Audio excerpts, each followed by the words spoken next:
ఇంకా కాలుష్యం ఆ ఊరికి చేరలేదు. సోషల్ మీడియా అంటూ ఒకటొచ్చి మనుషుల్ని విడదీయలేదు. చాలా ఏళ్ల క్రితం ఉండే ఒక అందమైన పల్లెటూరు అది. సుప్రభాతం, పక్షుల కిలకిలలు, ఆవు దూడల దగ్గర పాల నొరగలు, రచ్చబండ దగ్గర మాటలు, ఇలాంటి వాటితో ఆ ఊరు తెల్లారుతుంది. రేయ్, గడ్డివాము దొంగతనం చేయకురా. రే పిల్లడా, 2 వేపుల్లలు తీసుకునిరా. రేయ్, నా మీద చెప్పి 2 చుట్టలు తీసుకురా. సూరిగాడి కొట్లో అడగరా, ఇస్తాడు అంటూ పెద్దాయన అరుగుమీద కూర్చొని అందరితో పరాచకాలాడుతూ ఉండేవాడు. కాని ఎవ్వరూ కోప్పడకుండా నవ్వుతూ సమాధానమిచ్చేవారు. అలాంటి రోజులవి. శివలింగం స్వయంగా వెలవడంతో ఆ ఊర్ని శివపురంగా పిలిచారని ఆ ఊరి ప్రజల నమ్మకం. ఒకరికి కష్టం వస్తే ఇంకొకరు నిలబడే ప్రశాంతమైన ఊరది. అదే ఊర్లో వినాయకరావు అనే వ్యక్తి ఉండేవాడు. అతని దగ్గర చాలా ఆవులు, ఎడ్లు ఉండేవి. రేయ్, పొడుచుకోకూడదు, అందరూ కలిసిమెలిసి ఉండాలి అని వినాయకరావు ఆ పాడి ఆవులతో మాట్లాడేవాడు. కొమ్ములుండేది మీలో మీరు పొడుచుకోవడానికి కాదు, మిమ్మల్ని మీరు రక్షించుకోవడానికి. రే రంగా, నీకోసం ఎండుగడ్డి తీసుకొచ్చాన్రా. గౌరీ, నీకోసం కుడితి సిద్ధంగా ఉంది అంటూ పేర్లతో పిలిచేవాడు ఆ పశువుల్ని. అవి కూడా యజమాని మీద చాలా ప్రేమ చూపించేవి. ఆ పశువుల్లో గౌరీ అనే ఆవుండేది. అది చాలా తెలివిగా ఉండేది. రాత్రిపూట చాలాసేపు మేల్కొని గమనిస్తూ ఉండేది. వినాయకరావు నిద్రపోయాక దొంగలొచ్చారా అని చూసేది. ఏదైనా అనుమానాస్పదంగా ఉంటే అంబా అంటూ పెద్దగా అరిచేది. వినాయకరావు ఉదయాన్నే సూర్యోదయానికంటే ముందే నిద్రలేచాడు. ఓం నమఃశివాయ అని లేచి పాలు పితికేవాడు. ఆ పాలని ఇంటింటికి తిరిగి అమ్మేవాడు. ఆ పాలతో పెరుగు, మజ్జిగ కూడా చేసి అమ్మేవాడు. అదే ఊర్లో ధర్మారావు అనే షావుకారుండేవాడు. ఏవయ్యా, వచ్చావా? పాలు త్వరగా పోయి, నీ పాలు లేకుండా ఇంట్లోకి సూర్యుడు రావట్లేదు అనగానే వినాయకరావు పాలు పోసేవాడు. షావుకారు ధర్మారావు అయినా, కూలి పనిచేసే సోముగాడైనా వినాయకరావు మర్యాదగా మాట్లాడేవాడు. ఇలా జరుగుతూ ఉండగా ఒకరోజు వినాయకరావుకి జ్వరం వచ్చింది. మంచం మీద నుంచి లేవలేకపోయాడు. వినాయకరావు కొడుకు రవి పెద్దగా పట్టించుకునేవాడు కాదు. ఉదయాన్నే లేచి గాలికి తిరిగేవాడు. 3 పూటలా తినేవాడు. కుంభకర్ణుళ్లా నిద్రపోయేవాడు. ఇదే అతని దినచర్య. వినాయకరావుకి బాలేదని తెలిసి అందరూ ఇంటికొచ్చి పాలు తీసుకెళ్లేవారు. ఆయనంత బాధపడుతూ ఉంటే కనీసం వాళ్ల కొడుకు పట్టించుకోవడం లేదు. అసలు వాడు మనిషేనా? కొడుకు పుడితే సరిపోతుందా అంటూ గౌరీ ఆవు తన్లో తాను అనుకునేది. ఇక వాళ్ల కొడుకు ఏం చెయ్యలేడు అని గుర్తించిన గౌరీ తనే ఏదో ఒకటి చేయాలని నిర్ణయించుకుంది. 2 రోజుల్లో యజమాని అనారోగ్యాన్ని నయం చేయాలి అని మనసులో అనుకుంది. తర్వాత రోజు గౌరీ ఆవు అడవికి మేతకి వెళ్ళింది. జ్వరానికి ఎలాంటి మూలికలు పనిచేస్తాయో వెతికి మరీ ఆ మూలికలు తింది. ఆ రోజు సాయంత్రం వచ్చి గౌరీ ఆవు పాలిచ్చింది. అలా 2 రోజులు చేయడంతో వినాయకరావు పాలు తాగాడు. ఔషధాలు కలిగిన పాలు తాగడంతో వినాయకరావు కోలుకున్నాడు. ఇలా ఆ గౌరీ ఆవు తన ప్రేమతో అలాగే తెలివితో యజమానిని ఆరోగ్యవంతుడిగా మార్చింది. మళ్లీ వినాయకరావు గాళ్ళో పడ్డాడు. ఎప్పట్లానే పనిచేసుకుంటూ ఉన్నాడు. వినాయకరావుకి అంతా బావున్నా కొడుకు గురించి దిగులు ఉండేది. రవి, ప్రతి మనిషికి ఆరోగ్యం ఇచ్చేది పని మాత్రమేరా. అంతేకాదు, నిన్ను ప్రజల అంచనా వేసేది కూడా నీ పనిని చూసి మాత్రమే. నేను పనెందుకు చేయన్నానా? ఏ పనైనా చేస్తాను. సరే అయితే ఈ పాలు తీసుకొని అందరికీ అమ్మేసిరా అని చెప్పడంతో రవి పాలు తీసుకుని బయలుదేరాడు. కాని మధ్యలో స్నేహితులతో మాటలు, జల్సాలు లాంటివి చేసుకుని వెళ్లాడు. ఎండ వల్ల ఆ పాలు చెడిపోయాయి. విరిగిపోయిన పాలు ఎవ్వరూ కొనరు కాబట్టి వెనక్కొచ్చేశాడు. జరిగిందంతా తండ్రికి చెప్పాడు. ఇలా చెప్పడానికి నీకు సిగ్గుగా లేదా? ఒక్క పని కూడా చేయలేకపోయావు అని కోపడ్డాడు వినాయకరావు. కాని రవి తండ్రి మాటలు పెద్దగా పట్టించుకోలేదు. నీ వయసు కుర్రాళ్లను చూడు, ఏదో ఒక పని చేసుకుంటూ జీవితంలో స్థిరపడ్డానికి ప్రయత్నిస్తున్నారు. నేనున్నంతవరకు నీ ఆటలు బాగానే సాగుతాయిరా. కాని నీ కాళ్ల మీద నువ్వు నిలబడాల్సిన పరిస్థితి ఉంటుంది అని తిట్టి వెళ్ళిపోయాడు. రవి ఆ తిట్ల గురించి ఆలోచించకుండా వెళ్లి శుభ్రంగా భోంచేసి నిద్రపోయాడు. ఇదంతా దూరం నుంచి గౌరి ఆవు చూస్తూనే ఉంది. యజమాని పడే బాధ వల్ల ఆవు కంటతడి పెట్టుకుంది. వినాయకరావు కొన్ని రోజుల పాటు కొడుకు గురించి ఆలోచిస్తూ దిగులుగా ఉన్నాడు. ఈ విషయాన్ని ధర్మారావు గమనించాడు. ఒకరోజు సాయంత్రం పూట వినాయకరావు ఇంట్లో ఉండగా అక్కడికి ధర్మారావు వచ్చాడు. వినాయకరావు, ఏంటయ్యా అలా ఉన్నావు? అంటూ ధర్మారావు వినాయకరావు పక్కన కూర్చున్నాడు. అంత పెద్ద షావుకార్ తన్నింటికి రావడంతో వినాయకరావు ముందు ఆశ్చర్యపోయాడు. తర్వాత తేరుకొని ధర్మారావుతో మాట్లాడటం మొదలుపెట్టాడు. అయ్యా, మీరు మా ఇంటికి ఆ, ఏ రాకూడదా? అయ్యో, ఎంత మాటయ్యా! అయ్యా, మజ్జిగ తీసుకుంటారా? కొంచెం జీలకర్ర వేసివ్వు. అనగానే వినాయకరావు మజ్జిగలో జీలకర్ర వేసిచ్చాడు. ధర్మారావు మజ్జిగ తాగాడు. మజ్జిగ చాలా చక్కగా ఉందయ్యా, కాని నువ్వు చిక్కగా లేవు అని చెప్పాడు. వినాయకరావు బుకాయించాడు. అబెబే, అదేం లేదయ్యా, నేను బాగానే ఉన్నాను అంటూ కల్మషంతో కూడిన నవ్వు నవ్వాడు. ఆ, నీకు పాలలో కల్తీ చేయడమే రాదు, ఇక నవ్వునెలా కల్తీ చేస్తావు? ఏవైందో చెప్పు, ఎందుకలా ఉన్నావు?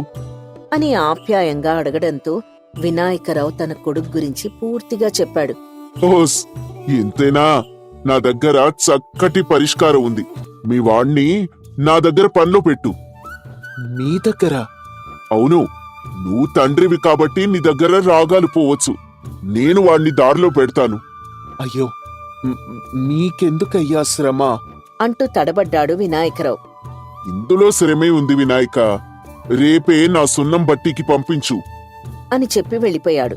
ఆ తర్వాత రోజు వినాయకరావు తన కొడుకుని పిలిచి, రేపట్నుంచి నువ్వు ధర్మారావు గారి దగ్గర పనిచేయాలి. నాన్నా, వాళ్ల దగ్గర పనిచేయటం ఎందుకు? మనకి సొంతంగా వ్యాపారం ఉంది కదా. చెప్పింది చెయ్యి అని చెప్పాడు.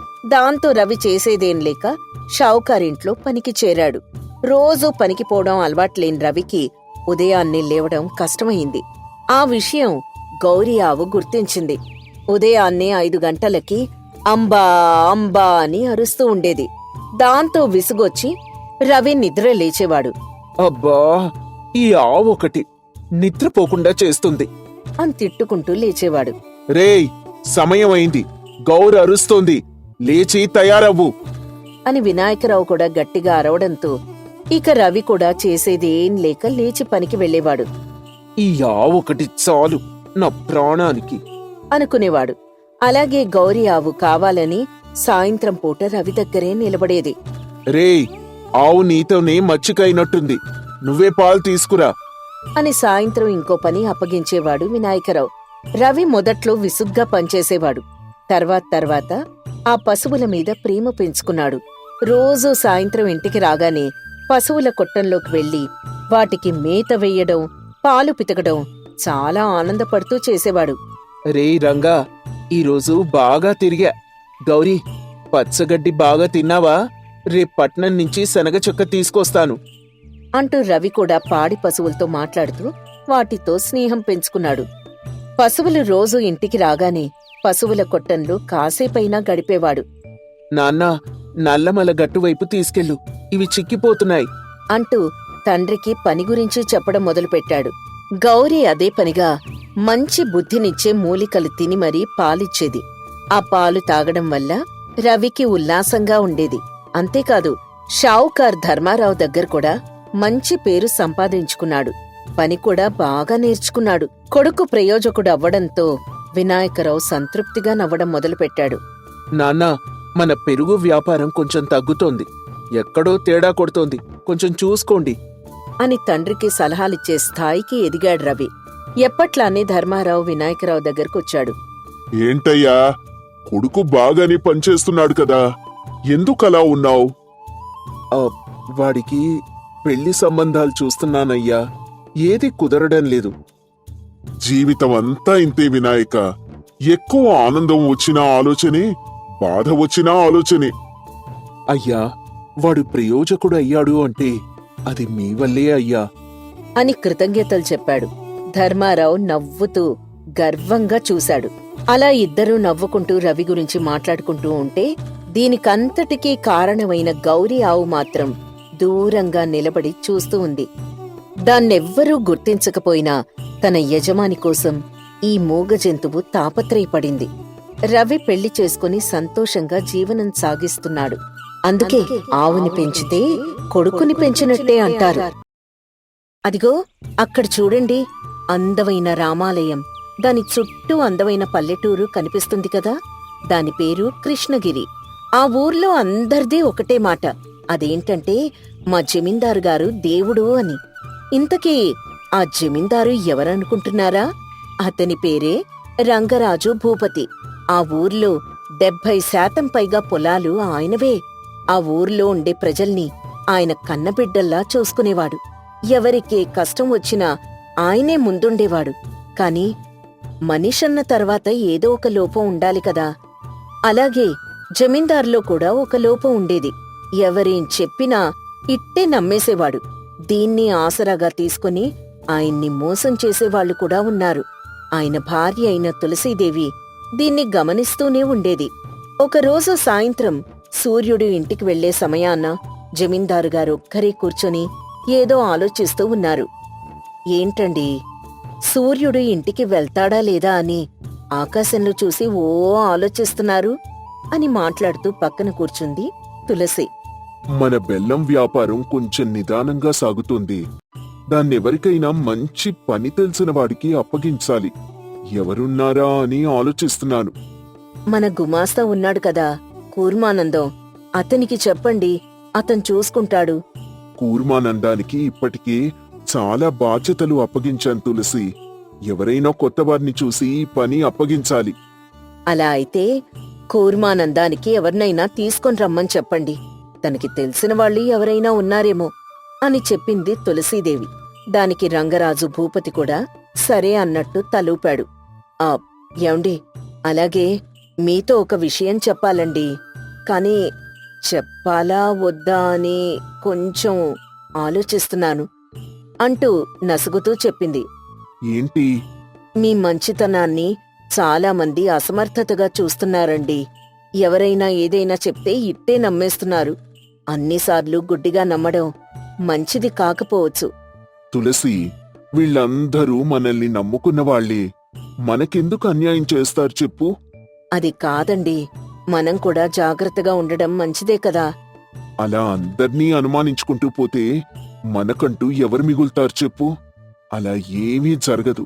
వాళ్ళందరూ మన శ్రేయోభిలాషులు. నువ్వేం కంగారు పడకు అని చాలా నమ్మకంగా చెప్పాడు. దాంతో తులసీదేవి కూడా సరే అని చెప్పి అక్కడ్నుంచి వెళ్ళిపోయింది. తర్వాత రంగరాజు గుమాస్తా కూర్మానందాన్ని పిలిచి ఒక మనిషిని వెతకమని చెప్తారు. గుమాస్తా కూర్మానందం వెంటనే రంగరాజు భూపతి గారికి నమ్మకస్తుడైన ఒక పనివాడు కావాలి అని, తనకి కొంచెం విద్య తెలిసి ఉండాలని, లెక్కల గురించి అవగాహన ఉండాలని చాటింపు వేశాడు. ఈ చాటింపు విన్న ఒక కుర్రాడు రంగరాజు భూపతి ఇంటికి వచ్చాడు. ఎవరు బాబు నువ్వు? ఏం కావాలి? అయ్యా, నా పేరు కర్ణ. చాటింపు విని వచ్చాను. మీ దగ్గర పని దొరుకుతుందన్న ఆశతో ఇక్కడికొచ్చానయ్యా అని అతి వినయం నటిస్తూ చెప్పాడు. మీ నాన్నగారి పేరేంటి? ఇంతకు ముందు నువ్వెక్కడ పనిచేశావు? అయ్యా, నాకు ముందు వెనక ఎవ్వరూ లేరు. ఏవో చిన్న చితక పనులు చేసుకుంటూ పెరిగాను. ఈ పని నాకు దొరికితే నేను జీవితంలో కొంచెం స్థిరపడతానయ్యా అని చెప్పాడు కర్ణ. దాంతో రంగరాజుకి కొంచెం జాలి కలిగింది. సరే, ఇక్కడే ఉండి పని చేసుకో అని చెప్పి ఒప్పుకున్నాడు.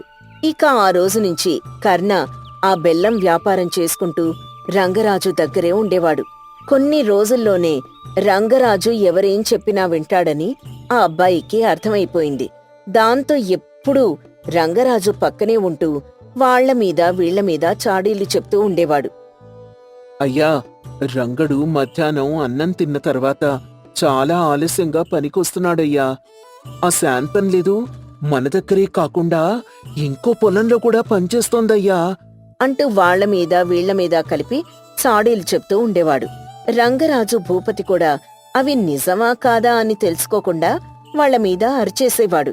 అయ్యా, నేను మీతో బాగున్నానని ఎవరో ఒకరు నా మీద చాడీలు చెప్తారని భయంగా ఉందయ్యా అంటూ ముందే ఒక నాటకం ఆడి అలా పక్కన పెట్టేశాడు. తర్వాత ఎవరైనా కర్ణ గురించి ఏ విషయం చెప్పినా రంగరాజు భూపతి నమ్మేవాడు కాదు. వాడు నాతో బాగున్నాడని అందరూ వాడి మీద చాడీలు చెప్తున్నారు. అని మనసులో అనుకుంటూ ఉండేవాడు. జమీందార్ తనని బాగా నమ్ముతున్నాడని గ్రహించిన కర్ణ ఇక మోసం చేయడం మొదలుపెట్టాడు. ముందు తన ఆధీనంలో ఉన్న బెల్లం వ్యాపారం మొత్తాన్ని తన గుప్పెట్లో పెట్టుకున్నాడు. మెల్లగా వ్యవసాయం, ఇతర వ్యాపారాలను కూడా తన ఆధీనంలోకి తెచ్చుకున్నాడు.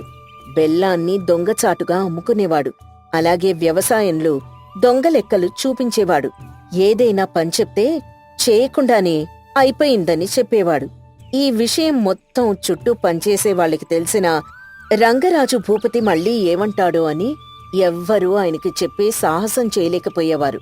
ఒకరోజు బెల్లం వ్యాపారంలో ఏదో లొసుగు ఉందని గుమాస్తా కూర్మానందం కనిపెట్టాడు.